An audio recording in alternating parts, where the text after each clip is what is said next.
श्री विजय माथुर जी और कार्यक्रम में यहाँ उपस्थित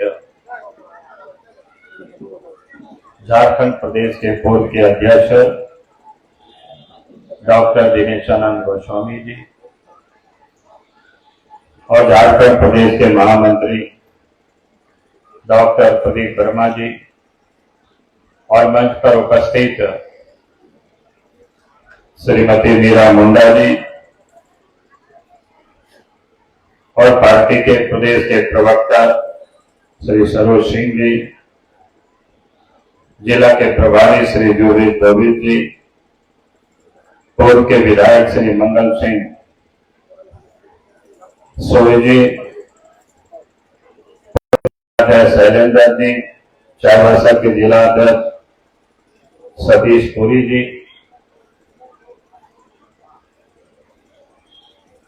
और मंच पर उपस्थित जिला परिषद के सदस्य श्रीमती सावित्री बांद्रा जी और कार्यक्रम का संचालन कर रहे उदय सिंह देव जी और मंच पर उपस्थित पार्टी के तमाम नेतागण और इस सभा में उपस्थित बहनों और भाइयों प्रेस के साथ एक बार सब हम लोग जोर से नारा लगाएंगे। सब लोग हाथ उठा करके नारा लगाना है, ठीक है ना? आप लोगों को नहीं उठा रहे लेकिन हाथ जरूर उठाना। हर्षों नहीं उठाएंगे तो ये माना जाएगा कि हेमंत सोरेन ने भेजे हुए वैसे लोग। तो आप सब लोग हाथ उठा करके नारा लगाएंगे, भारत माता की, भारत माता की, भारतीय जनता पार्टी जिंदाबाद, भारतीय जनता पार्टी जिंदाबाद, अरे माइक से मत लगाओ। नरेंद्र मोदी जिंदाबाद, नरेंद्र मोदी जिंदाबाद। चलिए, बहुत बहुत धन्यवाद। आज व्यक्तिगत कारणों से इस क्षेत्र से जो सांसद है और भारत सरकार के मंत्री अर्जुन मुंडा जी तो आए नहीं, इसलिए हम सब लोगों के बीच में श्रीमती मीरा मुंडा जी हैं। अभी आप सब ने उनकी बातों को सुना है। मैं आज आपके बीच में इस संकल्प यात्रा में यहां पहुंचा और अपनी बात को प्रारंभ करूं उससे पहले मैं खरसवां की शहीदों की भूमि है, मैं उसको नमन करता हूं, क्योंकि ये वीरों की धरती है और साथ ही महान स्वतंत्रता सेनानी गोपबंधु दास की भी आज जयंती है, उसको भी उनको भी मैं नमन करता हूं। और क्या है, पुण्यतिथि है, हाँ पुण्यतिथि है, तो उनको भी आज मैं नमन करता हूं। लिख के लाए थे लेकिन थोड़ा सा जन्मदिन और पुण्यतिथि नहीं, पुण्यतिथि है, जयंती नहीं।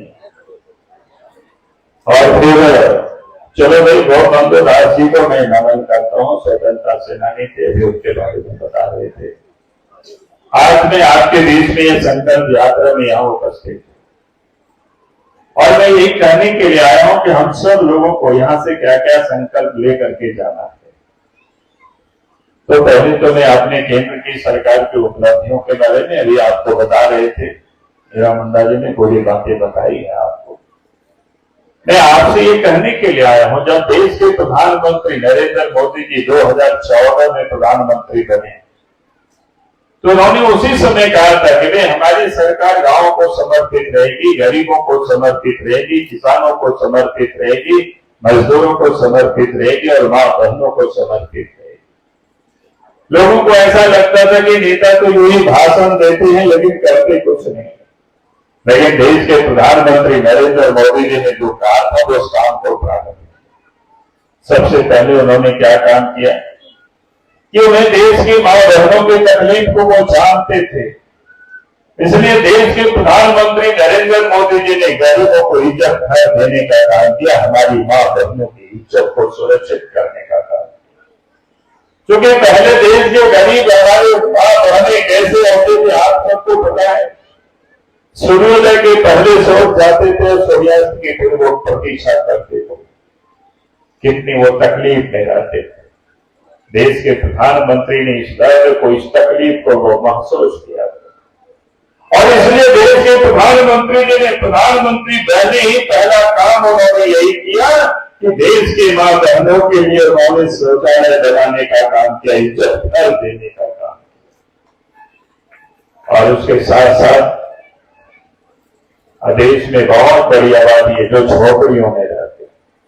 देश के प्रधानमंत्री नरेंद्र मोदी जी ने कहा कि आप गरीब झोपड़ी में नहीं, उनको भी पक्के मकान चाहिए। पहले भी बनते थे लेकिन वो छोटा छोटा बनता था, रहने लायक नहीं होता था, आइसोलेट में बनता था। लेकिन देश के प्रधानमंत्री नरेंद्र मोदी जी ने प्रधानमंत्री आवास भी देने का काम किया। और जब प्रधानमंत्री आवास देने का काम किए तो हेमंत सोरेन जी ने तो क्या कहा था कि हम 1 लाख टका और जोड़ देंगे ताकि और बड़ा लोग बना।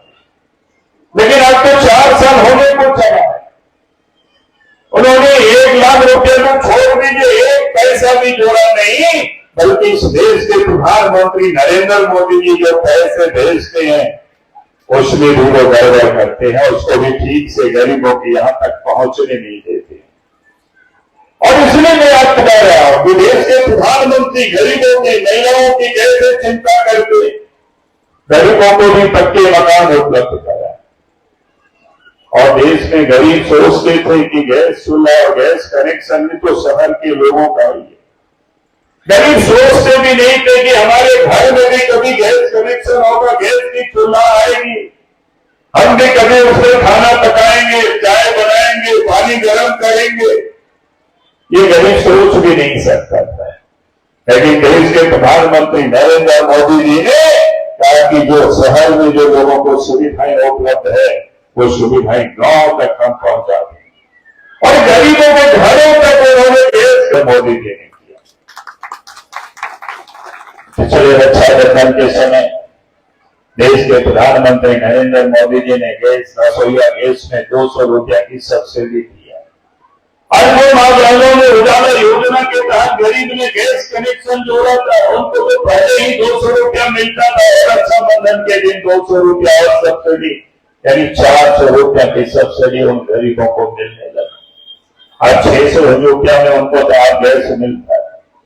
और इसलिए सब लोग, सर इतना ही नहीं, उन्होंने देश के प्रधानमंत्री नरेंद्र मोदी जी ने कहा कि आज भी देश के बड़ी संख्या में गरीब है जो आज भी गोईठा पर खाना पकाते हैं, लकड़ी से खाना पकाते हैं। ऐसे कोई 75 लाख लोगों को भी गैस कनेक्शन उनको सस्ते दरों पर उपलब्ध कराई जाए। अगर इस काम को कोई कर रहे हैं तो देश के प्रधानमंत्री नरेंद्र मोदी जी कर रहे हैं। अभी बैंकों के खाते की बात हो रही, बैंकों का राष्ट्रीयकरण तो श्रीमती गांधी जी ने कर दिया था, लेकिन बैंकों से गरीबों का लगाव नहीं था, बैंकों का गरीबों की पहुंच नहीं थी। गरीबों को तो बैंक के चौखट से अंदर घुसने नहीं दिया जाता था। लेकिन देश के प्रधानमंत्री नरेंद्र मोदी जी जब देश के प्रधानमंत्री बने तो गरीबों का भी राशन कार्ड, ये गरीबों का भी बैंक में खाता खुलवाया, जनधन खाता खुलवाया, पैसा नहीं था बिना पैसा से खाता खुलवाया, 0 बैलेंस पर खाता खुलवाया। लोग कहते थे गरीबों के यहां तो पैसा नहीं, खाता किस काम की है। अब याद करिए, पहले देश में पैसा जो गरीबों को मिलता था तो देश के पूर्व के प्रधानमंत्री राजीव गांधी कहते थे घींचते घींचते 15-20 पैसा पहुंचता है। लेकिन देश के प्रधानमंत्री नरेंद्र मोदी जी ने ऐसी व्यवस्था कर दी, अब दिल्ली से एक बार बटन दबाते हैं, गरीबों के खाते में पैसा पहुंच जाता है, एक भी पैसा वो खींचता नहीं है। अगर इस काम को किसी ने किया तो देश के प्रधानमंत्री नरेंद्र मोदी जी ने किया। अब याद करिए कोरोना के उस काल को, देश में कारखाना धरती में सब बंद हो गया था, बसें चलनी बंद हो गई थी, रेलगाड़ी नहीं चलता था, हवाई जहाज बंद था। गरीब को लगता था कि आप क्या खाएंगे, बाल बच्चों को कैसे पालेंगे। लेकिन देश के प्रधानमंत्री नरेंद्र मोदी जी ने और गरीबों के जनधन खाते में भी दिल्ली से सीधा पैसा भेज दिए ताकि गरीब भी अपने बाल बच्चों को ठीक प्रकार से खिला पिला सके।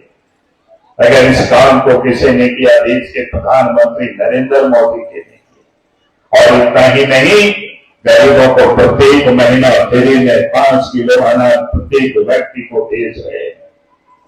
लेकिन अभी हमें 2 आवेदन पत्र यहां मिला। एक आवेदन पत्र मिला कि गरीबों को पिछले साल अगस्त में भी ठीक से नहीं मिला। किसी डीलर को 60%, किसी को 40% और किसी को तो वो भी मिला नहीं। आप जरा सोच सकते हो क्या हालत है। झारखंड सरकार गरीबों का अनाज भी गरीबों के घरों तक नहीं पहुंचा रही। दूसरे आवेदन डीलर लोगों की ओर से मिला कि 14-15 महीनों से जो कमीशन उनको मिलता है वो भी मिला हुआ नहीं है। अब जरा सोचिए झारखंड सरकार कैसा काम करती है। एक तो गरीबों को अनाज ठीक से पहुंचा नहीं पाते हैं और दूसरा जो गरीबों को अनाज जो पहुंचाने वाले हैं उनको भी 14-15 महीनों से कमीशन नहीं मिला।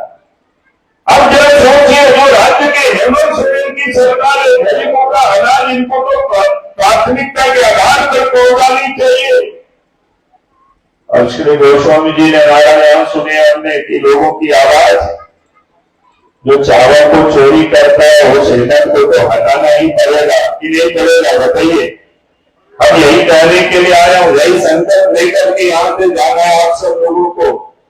जो गरीबों का अनाज भी घर तक नहीं पहुंचा पाते हैं और उसको भी बाजारों में बेच देते हैं, तो ऐसा मुख्यमंत्री को झारखंड से बदलनी है और उनको हटाना है। यही संकल्प लेकर के यहां से जाना, यही निवेदन और यही अपील करने के लिए मैं आज आपके बीच में आया हूं।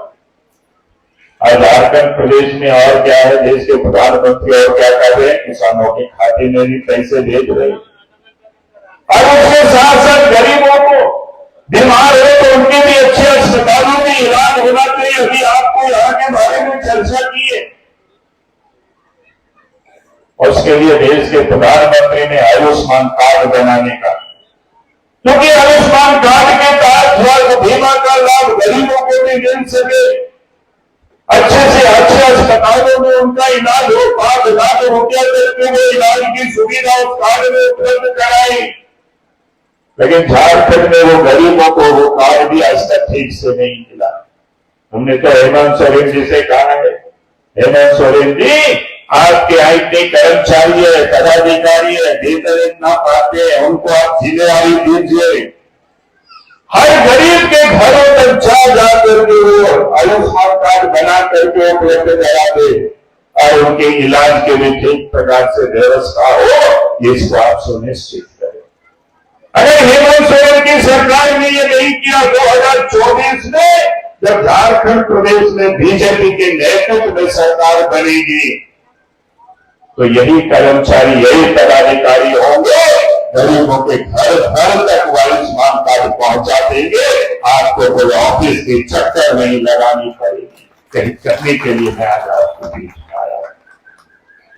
आज इस प्रदेश की क्या क्या स्थिति है, सरकार से हम क्या उम्मीद करते हैं, कानून व्यवस्था ठीक हो, चोरी डकैती हत्या अपहरण रोज हो रही है, बहुत बेटियां भी सुरक्षित नहीं है, हालत प्रदेश में बिगड़ा हुआ है। तुमने कहा कि भाई ऐसा क्यों हो गया, जरा बताओ। पुलिस वही है, जब बाबूलाल मारडी मुख्यमंत्री रहते, जब अर्जुन मुंडा मुख्यमंत्री होते, जब रघुवर दास जी मुख्यमंत्री होते, तो अपराधी झारखंड से भागते, जंगल में छूटते हैं। लेकिन अर्जुन मुंडा के मुख्यमंत्री एक आ जाते, हेमंत सोरेन के मुख्यमंत्री बनते ही अब इस प्रदेश में क्या होता है, अपराधी बेखौफ होकर के अपराध करते। अगर डरे हुए खौफ में लोग जीते हैं तो झारखंड की जनता जीती है। अब ये परिस्थितियां कैसे पैदा हो, तो लोगों ने हमें बताया कि सर पुलिस का काम होता है चोरों को पकड़ना, अपराधियों को पकड़ना, गुंडों को पकड़ना, उनको जेल में डालना और उनको सजा दिलाना। लेकिन हेमंत सोरेन ने पुलिस को किस काम में लगा दिया है, वसूली में लगा दिया है। आज सारे पुलिस सड़क के किनारे में आपको दरोगा साहब मिलेंगे खड़े हुए, सिपाही मिलेंगे खड़े हुए, तो बोला कि काहे को खड़े रहते हैं। वो लोग बालू के ट्रैक्टर देखते हैं कि नदी नाला से कोई बालू के ट्रैक्टर जा रहा है तो उसको पकड़ लो, हरा हरा नोट दो तो वही छोड़ देंगे, नहीं तो आपको कोर्ट से बेल करना पड़ेगा। बात सही है कि नहीं, आप बताइए। अगर हम झूठ बोल रहे हैं तो बोल देना कि साहब आप झूठ बोल रहे हैं, खारसवा जिला में ऐसा नहीं हो रहा है। सब जगह नदी नाला की यही हालत है। हमने हेमंत सोरेन को विधानसभा में कहा कि भाई आप इसको नीलामी करवा दीजिए, ऑप्शन करा दीजिए, ताकि पुलिस उनको प्रताड़ित नहीं करे, उनको तंग नहीं करे। आपके खजाना में भी पैसा आएगा, सरकार की खजाना में, आप लोगों को परेशानी नहीं होगी, सस्ते बालू मिलेगा। लेकिन हेमंत सोरेन करते नहीं है, क्योंकि उनको इसी में फायदा है।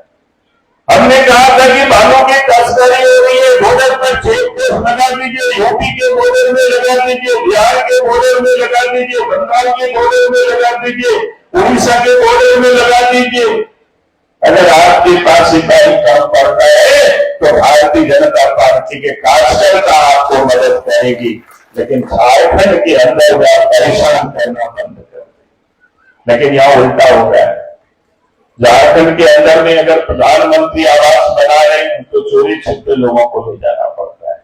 अभी हम पलामू में थे, पलामू में तो लोग बताए कि मोटरसाइकिल से भी बालू ले जाते हैं लोग, तो उसमें भी 30,000 रुपया वसूल करते हैं।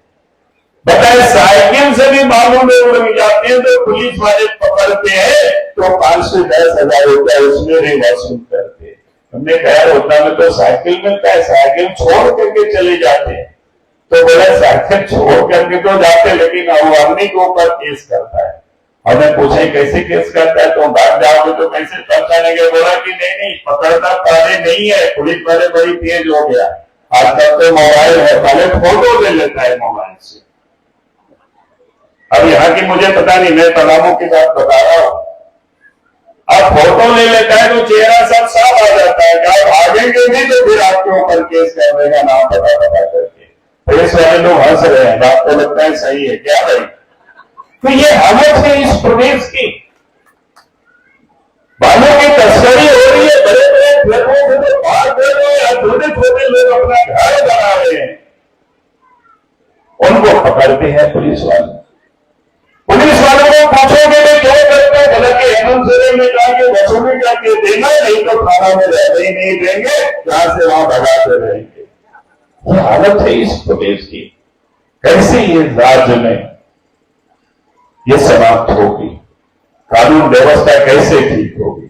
और इसलिए मैं आप सब लोगों से यही कहने के लिए आया हूं कि आप संकल्प लेकर के जाना है कि अपराध मुक्त प्रदेश बनाना है, उसके लिए भारतीय जनता पार्टी को साथ देना, यही निवेदन, यही अपील करने के लिए आया हूं। दूसरा जो समस्या है वो भ्रष्टाचार। आज इस प्रदेश के अंदर में सरकारी दफ्तरों में जाएंगे, छोटा काम हो बड़ा काम हो, पैसा लगता है। जाति प्रमाण पत्र बनाने में पैसा, आय प्रमाण पत्र, मृत्यु प्रमाण पत्र बनाने में भी पैसा लगता है, आवासीय प्रमाण पत्र बनाने में भी पैसा लगता है। बिना पैसा से कोई काम नहीं होता है। बात सही है कि नहीं, बताइए। यहां तक कि अगर किसी व्यक्ति का राशन कार्ड में नाम छुटा हुआ है, बच्चे होते हैं, नाम चढ़ाना होता है, नई बहू आती है, उनका नाम चढ़ाना होता है, तो उसमें भी पैसा लगता है। कई लोग बोलते हैं 2,000, कहीं बोलता है 5,000, गरीब कहां से लाएगा? ये हालत है इस प्रदेश की। लोग पूछते हैं भ्रष्टाचार समाप्त होगा कि नहीं होगा? नहीं कहता समाप्त होगा।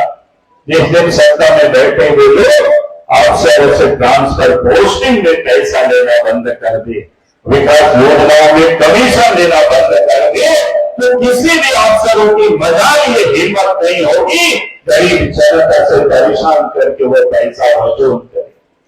लेकिन आज यहाँ कौन रोकेगा?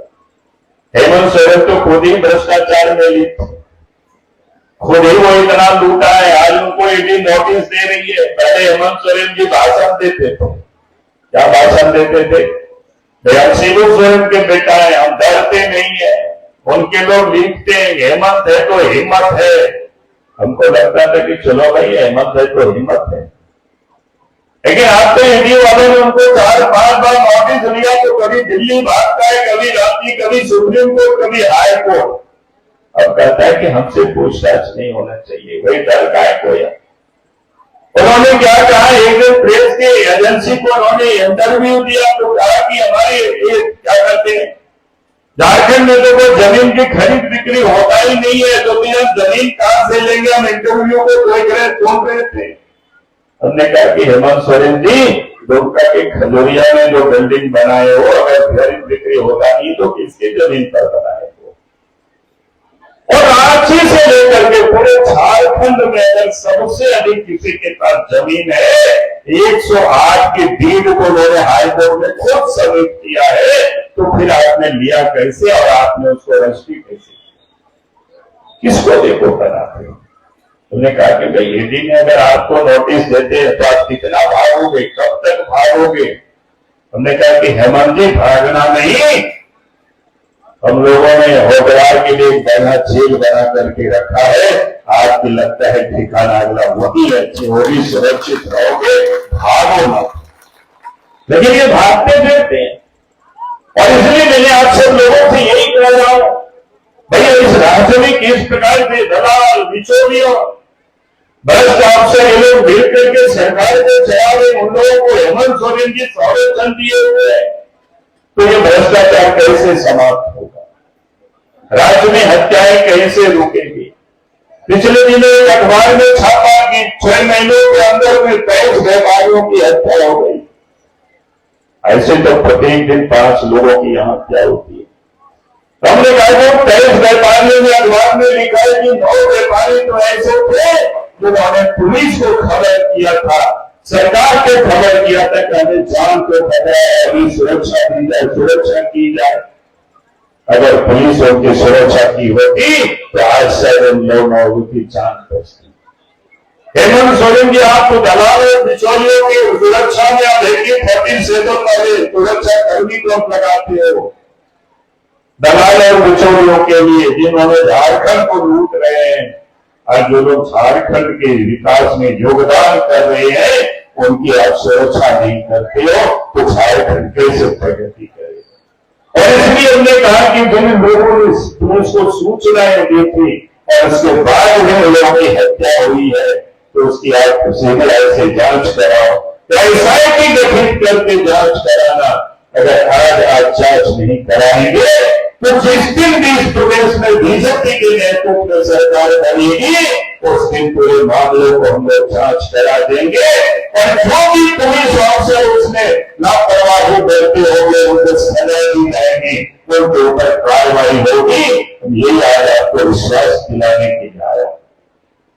आज वो लोग कहते हैं कि हम लोगों ने विकास किया, हम लोगों ने अलग राज बनाया, पहले लोगों ने कब बनाया? झारखंड के आंदोलन तो वर्षों से चल रहा है, लेकिन झारखंड आंदोलन के जितना नेता थे, आपको याद होगा, कांग्रेस पार्टी की गोद में सब लोग खेलते भी रहे, खाते भी रहे, लेकिन अलग झारखंड को नहीं बनाए। कांग्रेस पार्टी ने झारखंड के लोगों के मान और सम्मान की रक्षा उन्होंने नहीं की, उन्होंने अपमानित किया। और जिस दिन इस देश में भारतीय जनता पार्टी के नेतृत्व में सरकार बनी, अटल बिहारी वाजपेयी जी इस देश के प्रधानमंत्री बने, 98 में बने, 99 में बने, और 15 नवंबर 2000 को झारखंड राज्य बना। और झारखंड राज्य बनने के बाद झारखंड में विकास के काम आगे चला।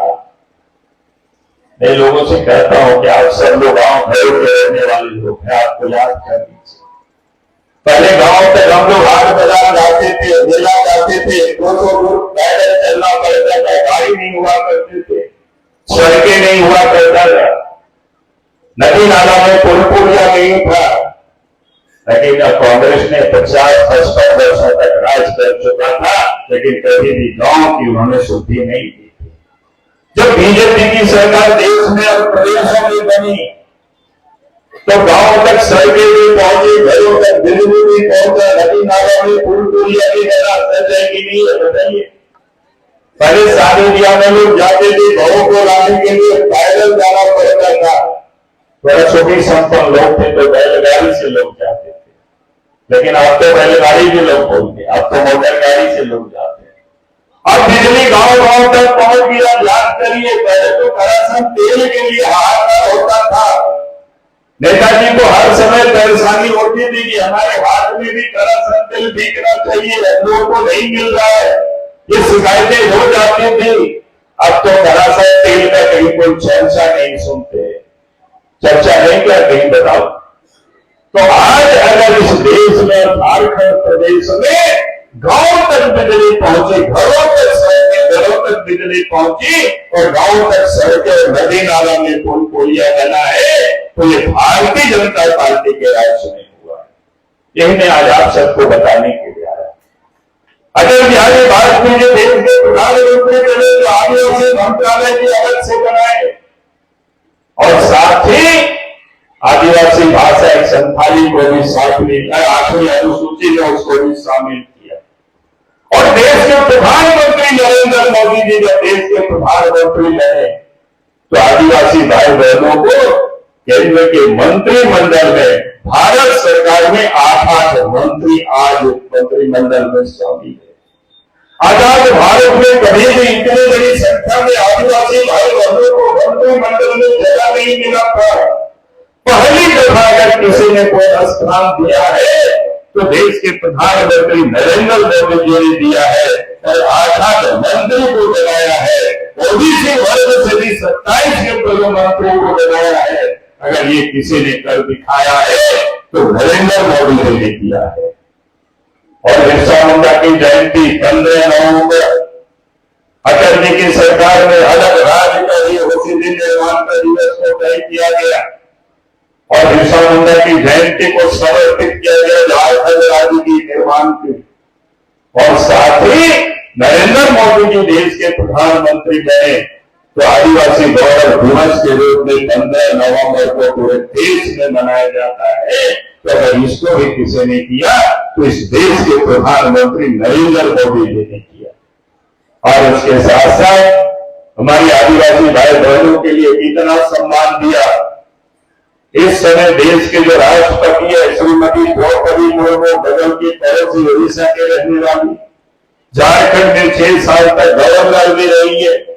और इसीलिए मैं आज सब लोगों से यही कहने के लिए आया हूं, हमारे आदिवासी भाई बहन यहाँ उपस्थित है, भाई वो देश की पार्टी भारतीय जनता पार्टी नेता नरेंद्र मोदी जी जो आदिवासी भाई बहनों की चिंता करते हैं, आदिवासी गांवों की चिंता करते हैं, फिर हमें उनको साथ देना, उनको सहयोग करना, यही संकल्प लेकर के जाना।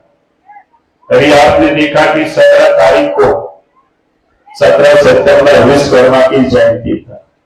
उस समय इस देश के जो परंपरागत जो कारीगर है, चाहे मिट्टी का काम करने वाले, लकड़ी का काम करने वाले, लोहा का काम करने वाले या सोना का काम करने वाले, ऐसी 18 ट्रेडों के लिए उन्होंने 13,000 करोड़ रुपए का प्रावधान किया। और उन कारीगरों को नए तकनीक से भी उनको जोड़ना, उसके लिए भी उनको ट्रेनिंग देना। ट्रेनिंग के समय भी 500 रुपया की भत्ता उनको दी जाएगी और ट्रेनिंग जब पूरा हो तो फिर प्रत्येक को सस्ते दर पर लोन बैंकों से उपलब्ध कराई जाएगी। पहले 1 लाख रुपया, फिर 2 लाख रुपया, फिर 3 लाख रुपया, ताकि वो रोजगार कर सके। और अभी अभी तो देश के प्रधानमंत्री ने हमारी मां बहनों के लिए विधानसभाओं में 35% सीट को रिजर्व करने का कानून को पारित किया और लोकसभा में भी 35% सीटें हमारी मां बहनों के लिए रिजर्व होगी। अगर ये ऐतिहासिक काम किसी ने किया है तो देश के प्रधानमंत्री नरेंद्र मोदी जी ने किया है।